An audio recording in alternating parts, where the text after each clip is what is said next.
लाडक्या बहिणीसाठी 4 कडक नियम लागू. आता ज्या बहिणी हे कागदपत्र जमा करणार नाहीत त्यांचे 1500 रुपये कायमचे बंद होणार.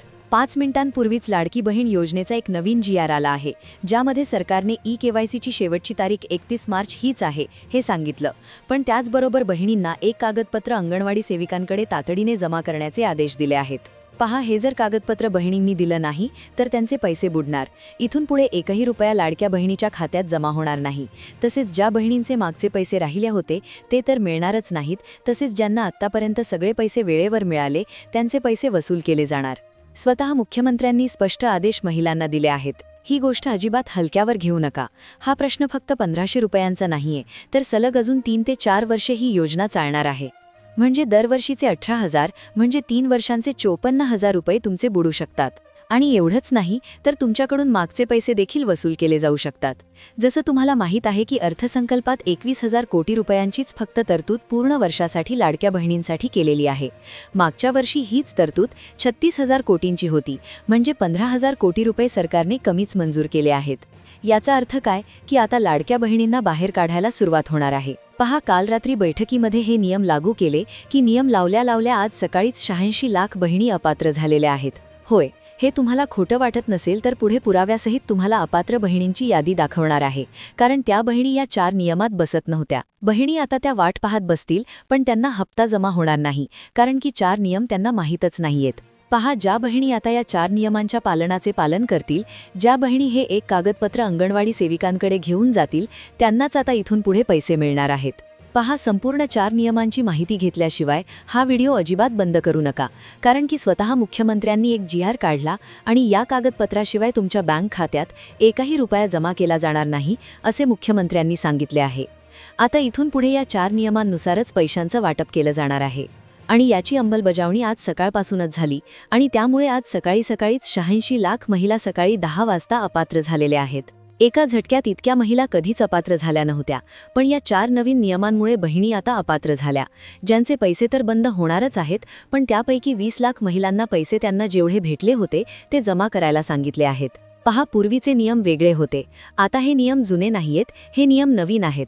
आधी फक्त 4 चाकी गाडी किंवा सरकारी नोकरी असेल तरच अडचण यायची, पण आता जर तुमच्या घरात TV, मोटरसायकल किंवा फ्रीज जरी असेल तरी तुम्हाला खूप मोठा प्रॉब्लेम होणार आहे. कारण आता या 4 कडक नियमांनुसारच प्रत्येक अर्जाची पुन्हा पडताळणी आणि पैसे वाटपाचे आदेश देण्यात आलेत.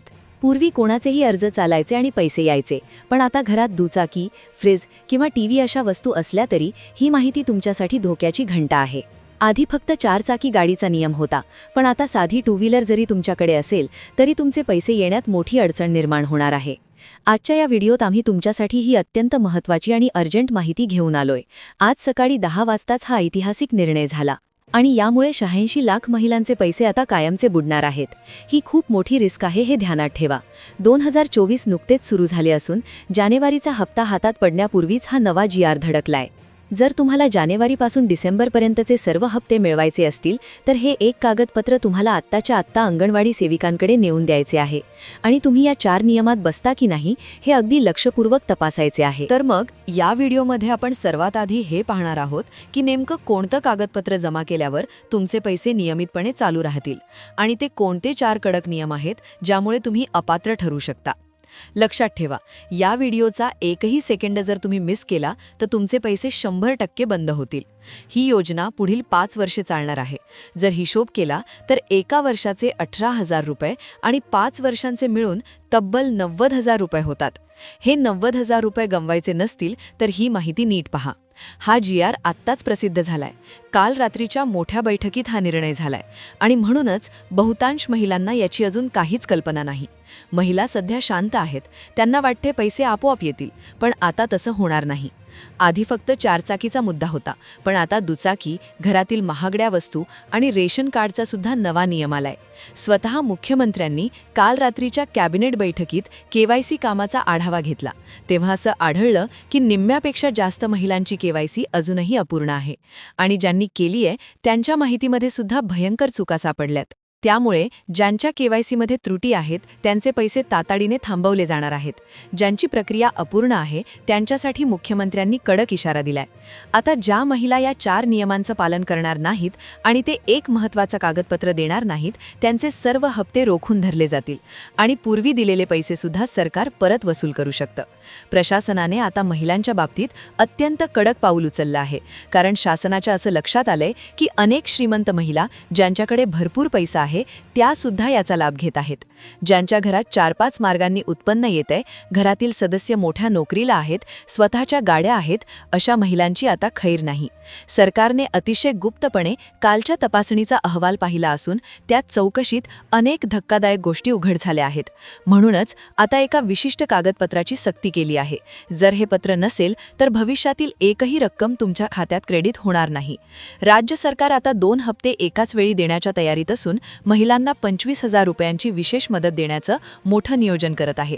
मात्र जर संबंधित कागदपत्र दिलं नाही तर कोणताही लाभ देऊ नका, असे स्पष्ट आदेश महिला व बालविकास मंत्री अदिती तटकरे यांनी दिले आहेत. लाडक्या बहिणींसाठी नेमकं कोणतं कागदपत्र सक्तीचं केलंय, ते 4 नवीन नियम नेमके काय आहेत, कोणत्या महिला या नवीन तपासणीत बाद झाल्या, केवायसीची नवीन पद्धत काय आहे आणि केवायसी केलेल्या कोणत्या महिलांचे पैसे आता बंद होणार, हे सर्व सविस्तर तपशील आपण या व्हिडिओमध्ये पुढे पाहणार आहोत.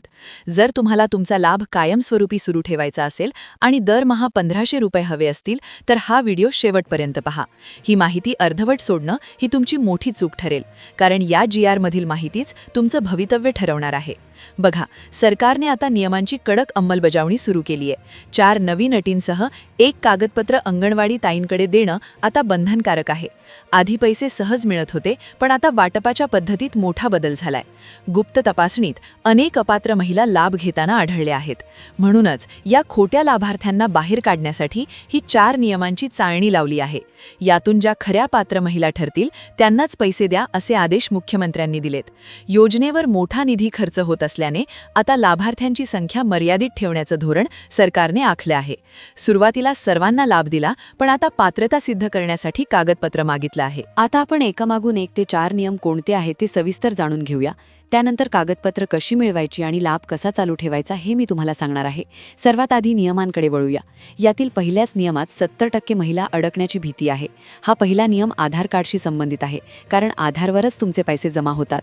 लाभ सुरू ठेवण्यासाठी हा नियम पाळणं अनिवार्य आहे. दुसरा नियम रेशन कार्ड म्हणजेच शिधापत्रिका असलेल्या महिलांसाठी आहे. रेशन कार्ड प्रत्येकाकडे असतंच, पण या नियमामुळे 80% महिला अडचणीत येऊ शकतात. तिसरा नियम पॅन कार्डचा आहे, ज्यात 50% महिलांना तांत्रिक अडचणी येऊ शकतात. पण चौथा नियम तर 100% महिलांसाठी डोकेदुखी ठरणार आहे. ज्या बहिणींकडे पॅन कार्ड आहे त्यांनी हा तिसरा नियम नीट समजल्याशिवाय व्हिडिओ सोडू नका. आणि चौथा नियम बँक खात्याशी संबंधित असल्याने तो सर्वांनाच पाळावा लागेल. जर यात चूक झाली तर चालू हप्ता तर जाईलच, पण जुन्या पैशांची वसुली सुद्धा होऊ शकते, जो खूप गंभीर विषय आहे. आता या सर्व नियमांची आणि त्या खास कागदपत्राची सक्तीने माहिती घेऊ. लक्ष देऊ नये का? पहिल्या नियमानुसार आधार कार्डमध्ये जर नावात चूक असेल किंवा जन्मतारखेत बदल असतील तर लाभ थांबवले जातील. काही महिलांच्या आधारवर माहेरचं नाव आहे आणि बँकेत पतीचं. अशा तफावतीमुळे पैसे अडकतील. रेशन कार्डचा नियम असा आहे की रेशन दुकानात जाऊन कुटुंबाची KYC करणं आता गरजेचं आहे. पॅन कार्डचा नियम तर खूपच कडक आहे, कारण तुमचं पॅन आधारला लिंक असल्याने सरकारला तुमचे सर्व व्यवहार समजतात. यावरून तुमच्या वार्षिक उत्पन्नाचा अंदाज घेऊन सरकार अपात्र महिलांना बाहेर काढणार आहे. चौथा नियम बँक बॅलन्सचा आहे. अनेक महिला पैसे येताच लगेच काढतात, त्यामुळे तांत्रिक अडचणी येतात. तसेच आधार बँक लिंकिंग सुद्धा महत्त्वाचं आहे. आता सरकारने कोणतं कागदपत्र कुठे जमा करायला सांगितलंय ते पहा. KYCची मुदत 18 नोव्हेंबरपर्यंत होती, पण फक्त 50% काम झालं म्हणून ती वाढवली आहे. यात एक मोठी समस्या होती, जसे की विधवा, परित्यक्ता किंवा अनाथ महिलांना दुसऱ्याचा आधार नंबर देण्यास अडचण येत होती. यावर मात करण्यासाठी GR मध्ये विशेष सोय केली आहे. अशा महिलांनी त्यांच्या स्थितीचा पुरावा, जसे की पतीचे मृत्यू प्रमाणपत्र किंवा घटस्फोटाचे कागदपत्र, याची एक प्रत अंगणवाडी ताईकडे जमा करणं अनिवार्य आहे. हे कागदपत्र दिल्यावरच तुमची KYC पूर्ण मानली जाईल, अन्यथा पुढचे हप्ते मिळणार नाहीत. तर बहिणींनो, आतापर्यंत मी तुम्हाला 4 नियम आणि त्या महत्त्वाच्या कागदपत्राबद्दल सांगितलं, पण आता सर्वात महत्त्वाचा मुद्दा. अनेक महिला विचारतात की सर्व देऊनही पैसे का आले नाहीत. लक्षात घ्या, फक्त कागदपत्र देऊन काम संपत नाही. या GR मध्ये अशी एक अट आहे जी थेट तुमच्या बँक खात्याच्या ॲक्टिव्ह स्टेटसशी संबंधित आहे. जर तुमचं स्टेटस ॲक्टिव्ह नसेल तर सरकार तुम्हाला अपात्र ठरवून तुमचे जुने पैसे सुद्धा परत घेण्याची शक्यता आहे. बहिणींनो, आता आपण जे नियम आणि नवीन GR पाहिला तो ऐकून घाबरून जाऊ नका. मी हा व्हिडिओ तुमच्यापर्यंत यासाठीच घेऊन आले आहे, कारण तुमचं नुकसान होऊ नये. बघा, सरकारचे नियम बदलत राहतात, पण माहिती वेळेवर मिळाली नाही आपण सावध होऊ शकतो. मला माहीत आहे तुमच्यापैकी अनेकींना या 1500 रुपयांचा किती मोठा आधार आहे. कोणाचं औषध पाणी असतं तर कोणाला मुलांच्या शाळेची फी भरायची असते. त्यामुळे हा 54,000चा प्रश्न हलक्यात घेऊ नका. तुम्ही विचार करत असाल माझ्याकडे तर 2 व्हीलर आहे, मग माझे पैसे खरंच बंद होणार का? तर बहिणींनो, घाबरू नका. सरकारने पडताळणी सुरू केली आहे. जर तुमचं उत्पन्न 2.5 लाखांच्या आत असेल आणि तुमची कागदपत्रे चोख असतील तर तुम्हाला कोणीही अडवू शकत नाही. मुख्य मुद्दा आहे तो म्हणजे एका कागदपत्राचा आणि EKYCचा. अनेकदा काय होतं, आपण अंगणवाडी ताईकडे जातो, पण गर्दीमुळे किंवा घाईत आपलं नाव राहून जातं. माझं तुम्हाला एकच सांगणं आहे, स्वतः जाऊन खात्री करा, दुसऱ्यांवर विसंबून राहू नका. आता मला कमेंटमध्ये एक गोष्ट नक्की सांगा, तुमच्यापैकी किती जणांचे पैसे अजूनही तांत्रिक कारणांमुळे अडकले आहेत किंवा कोणाला आधार लिंकिंगचा प्रॉब्लेम येतोय? तुम्ही तुमची समस्या खाली कमेंटमध्ये लिहा. मी प्रत्येक कमेंट वाचून त्यावर काय उपाय करता येईल यावरचा पुढचा व्हिडिओ नक्की बनवेन. आणि हो, तुम्ही कोणत्या जिल्ह्यातून हा व्हिडिओ बघताय ते सांगायला विसरू नका, कारण प्रत्येक जिल्ह्याचे नियम थोडे वेगळे असू शकतात. जर तुम्हाला तुमचे हप्ते सुरक्षित ठेवायचे असतील तर खालील गोष्टी क्रमाने करा. पहिलं, बँक खाते तपासा. आधार सीडिंग. तुमच्या बँकेत जाऊन विचारा की तुमचं खाते NPCI मॅपरला लिंक आहे का. नुसतं आधार लिंक चालत नाही, ते सीडेड करावं लागतं. Ration card EKYC. तुमच्या जवळच्या स्वस्त धान्य दुकानात, रेशन शॉपमध्ये जाऊन कुटुंबातील सर्व सदस्यांची अंगठे लावून EKYC पूर्ण करून घ्या. 31 मार्च नंतर हे अनिवार्य असेल. अंगणवाडी सेविकांची भेट घ्या. वरील व्हिडिओत सांगितलेले हमीपत्र किंवा उत्पन्नाचा दाखला, विशिष्ट कागदपत्र तातडीने तुमच्या बँक भागातील अंगणवाडी सेविकांकडे जमा करा आणि त्यांच्या रजिस्टरमध्ये तुमची नोंद आहे का हे तपासा. नारी शक्ती दूत ॲप. तुमच्या मोबाईलमध्ये नारी शक्ती दूत ॲप डाउनलोड करा आणि तिथे तुमच्या अर्जाची स्थिती अप्रूव्ह आहे की पेंडिंग आहे ते तपासा. बहिणींनो, ही माहिती फक्त स्वतःपुरती मर्यादित ठेवू नका. आपल्या इतर गरजू बहिणींना, नातेवाईकांना हा व्हिडिओ आताच व्हॉट्सॲपवर शेअर करा, कारण कोणाचे तरी पैसे वाचवणं हे सुद्धा पुण्याचं काम आहे. चॅनलला सबस्क्राईब करून ठेवा, जेणेकरून पुढची यादी आली की मी तुम्हाला लगेच सांगेन. काळजी घ्या. भेटूया पुढच्या महत्त्वाच्या अपडेट्समध्ये. धन्यवाद.